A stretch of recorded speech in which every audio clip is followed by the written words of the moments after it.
Fala, donos e donas de clínica! Bem-vindos a mais um Café com Gestão de Clínica.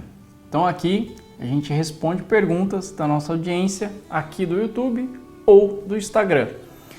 E eu vou responder duas perguntas aqui nesse episódio.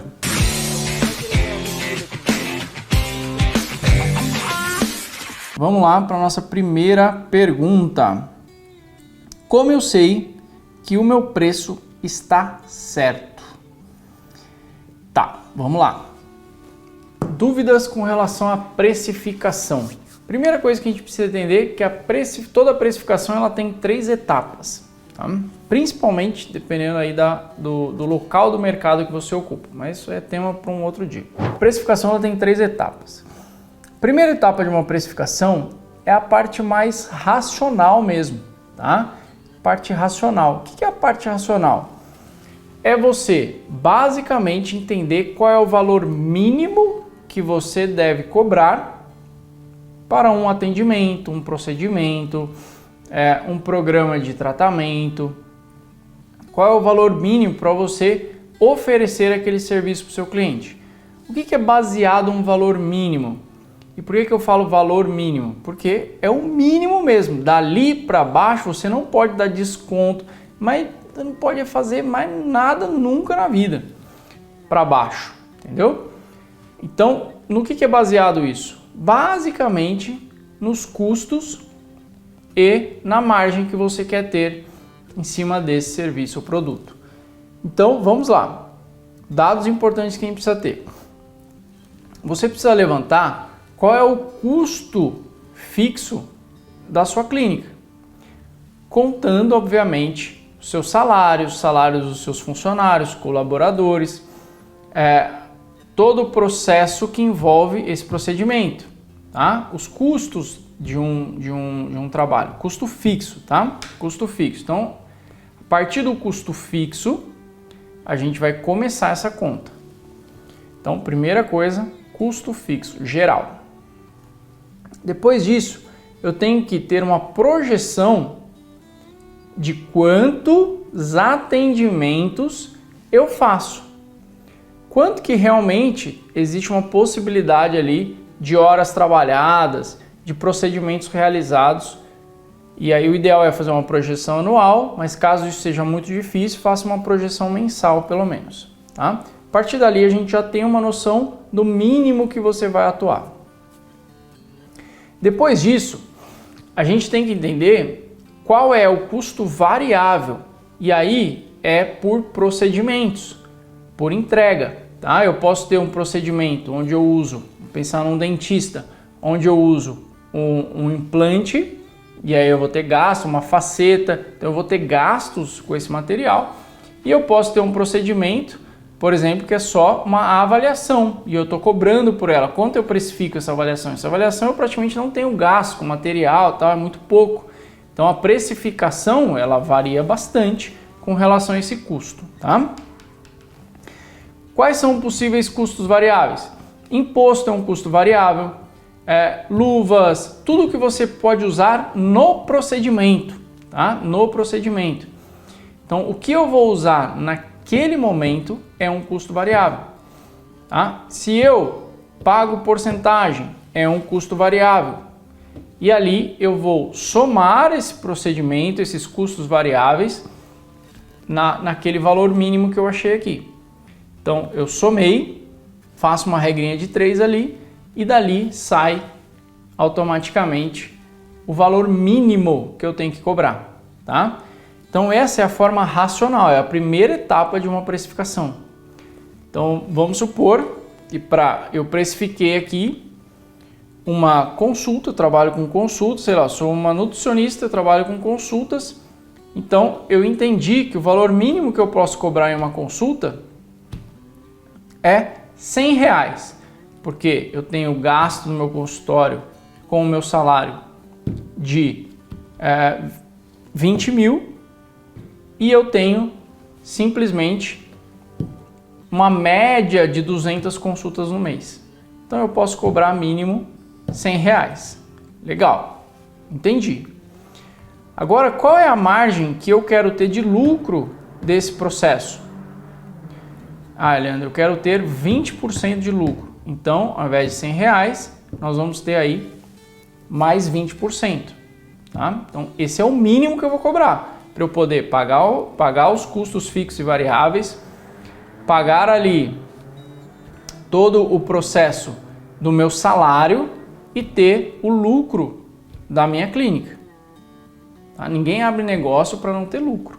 Daí eu vou para a segunda etapa, tá? Eu vou para a segunda etapa, que seria a etapa de pesquisa de mercado. Pesquisa de mercado. E eu vou olhar o mercado, ver o que eu ofereço, meus diferenciais, a forma como eu ofereço. E aqui eu estou falando de uma consulta, eu poderia estar falando de planos de tratamento, entre outras coisas. A precificação ela vai cada vez evoluindo mais.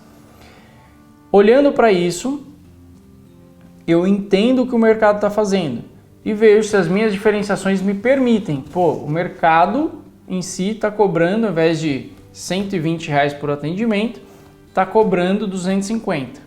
Porém, eu entendo que o que eu entrego me permite cobrar muito mais. Ou seja, esse valor mínimo já caiu por terra, já estou tranquilo, eu já sei que a partir dali eu posso ter mais lucro. Ou eu entendo que eu vou implementar diferenciações a partir daqui que vão me fazer ter um gasto um pouco maior, porém a entrega vai ser ainda maior. Então eu vou conseguir ali precificar a R$500, eu vou embutir mais algumas coisas e estou tranquilo com relação às minhas margens.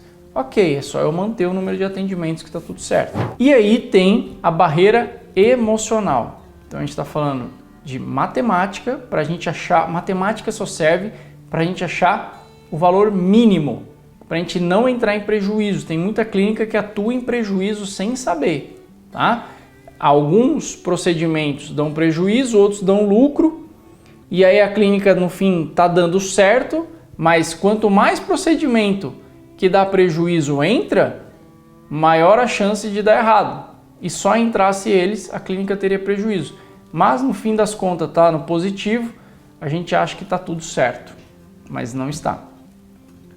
A segunda fase, que é olhar o mercado, talvez para mim, se eu estou no posicionamento de custo-benefício, o valor de mercado faz diferença. Se eu estou no padrão de diferenciação, o valor de mercado também sai fora. E por último, a parte mais comportamental e emocional. Então muitas pessoas não se permitem chegar no valor que quer, de salário, de margem de lucro, etc., simplesmente porque não aceitam isso. Tá? Então o seu preço tem que estar tranquilo para você. Tá? Tem que estar tranquilo para você. E aí, ou você se adapta ao seu preço, ou você trata essa questão de bloqueio aí de pagar. Você tem que entender que é importante que você tenha em mente que você pagaria o seu tratamento, ou você tem em mente que você não é o seu cliente. Tá? E o seu paciente pagaria. Você é que está com dificuldade de oferecer para ele. Legal? Espero ter ajudado aí. E se você tem mais dúvidas, pode mandar a pergunta que em algum momento aí a gente pode responder a sua, tá? Eu vou responder mais uma pergunta, como eu havia prometido. E a outra pergunta é: como é a melhor forma de nichar? Ok. Essa é uma pergunta um pouquinho mais filosófica, assim, porque existe todo um processo de construção em cima disso para a gente ver se existe uma necessidade de nichar ou não. Mas como eu saber assim se é importante ou não? Eu vou dar alguns pontos para você começar a se direcionar. Primeiro, você tem que entender onde você está localizado. Onde você está localizado? O nicho faz diferença? Ou seja, você está numa cidade grande, onde tem muita concorrência, é importante você nichar. Tá? Talvez você nichar por alguns segmentos aí, que não vem ao caso agora. Leandro, não, eu estou numa cidade pequena, mas eu quero um posicionamento nacional. Por exemplo, eu estou na internet e eu quero um posicionamento nacional. Se você está num posicionamento nacional, é importante você nichar, porque possivelmente já existe alguém na sua área se destacando muito, tá? Nem que for alguém ali muito das antigas, que já é visto pela população como o líder daquele movimento. Então aí você nicha, você pega um braço daquele processo e começa a se despontar como melhor. Então veja, às vezes se eu estiver numa cidadezinha pequenininha, talvez não valha a pena eu nichar tanto. Então isso é um processo. Ok. E como que eu sei ali, né, qual nicho escolher? Será que eu estou escolhendo o nicho certo? Tá. Tem alguns pontos que a gente pode seguir. Primeiro, você curte o que você está querendo nichar? Você gosta de fazer aquilo? Você gosta do assunto? Você domina aquele assunto? Para você faz sentido? Você tem resultado com esse tema, com esse assunto, com essa situação que você decidiu nichar? Você tem resultado? O mercado está procurando sobre isso? Não adianta você também querer nichar, sei lá, eu estou nichado no sabão em pó azul da Malásia. Será que o mercado... Viajei, né? Será que o mercado está procurando um sabão em pó azul da Malásia? Às vezes não. Às vezes a pessoa quer um sabão em pó que funciona, com cheiro gostoso e que lava a roupa. Acabou. Então toma cuidado com, às vezes, o nicho. O mercado ele tem que estar afim de comprar. Tá? Então esses 3 pontos, se você gosta, se você tem resultados, se o mercado quer, né? E se o mercado pagaria o preço que você está querendo cobrar. Então 4 pontos, né? Importantíssimos para você analisar na hora de nichar. Não adianta você amar o que você faz, ter super resultado, mas ninguém quer saber sobre isso, ou às vezes quer saber, mas não quer pagar. E aí vai ficar ruim pro seu lado, tá? Então olha, leva em consideração esses pontos aí, que eu acho que vão ser importantes, podem fazer diferença. Mas na maioria das vezes, o nicho hoje em dia é fundamental, tá? Pensa sobre isso e se precisar da nossa ajuda com mais profundidade, eu te convido aqui para uma sessão de diagnóstico comigo ou com o meu time, para a gente poder entender suas necessidades mais a fundo, entender se a gente pode te ajudar, como que a gente pode te ajudar e assim a gente pode aprofundar o nosso relacionamento um pouco mais para poder levar realmente sua clínica ou seu consultório para um próximo nível, aumentar seu faturamento, te permitir ter uma clínica com uma gestão melhor, onde você realmente consegue ter mais lucro e mais liberdade financeira, liberdade de tempo e liberdade de propósito. Te vejo no próximo Café com Gestão de Clínicas. Até a próxima!